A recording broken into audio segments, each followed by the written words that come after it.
வெல்க தமிழ், வாழ்க தமிழ்நாடு. மக்களை பிரிக்கும் சனாதனம் நிச்சயம் ஒழிக்கப்பட வேண்டும். நன்றி, வணக்கம். திப்பு சுல்தான் வந்து படையெடுத்து ஒரு கோவிலை கிட்டத்தட்ட நூற்றுக்கணக்கான கோவில் அழிச்சு, திண்டுக்கல் மலை கோவில் இருக்கக்கூடிய சாமியை அழிக்க முற்பட்டே சனாதன தர்மத்தை தொட்டு பார்க்க முடியல. எங்கேயோ பிறந்த சுண்டக்கா ஒரு குடும்பத்தில் மூன்றாவது தலைமுறையாக சுகத்தை மட்டுமே பார்த்த சில பேர் இன்னைக்கு தமிழகத்தில் தைரியமாக சனாதன தர்மத்தை ஒழித்து விடுவேன், இந்து தர்மத்தை ஒழித்து விடுவேன்னு கிளம்பி இருக்கிறான். நிறைய சாமியார் சொன்னாங்க தலையை வெட்டு அப்படி விட்டு, அதெல்லாம் நம்ம சொல்லக்கூடாது, தவறு.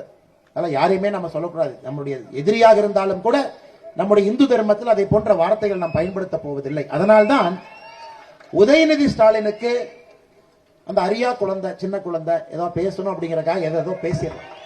அந்த குழந்தைக்கு தேவை இரண்டாவது வாய்ப்பூட்டு. அதனாலதான் 2 பூட்டு நீங்க கொடுத்திருக்க.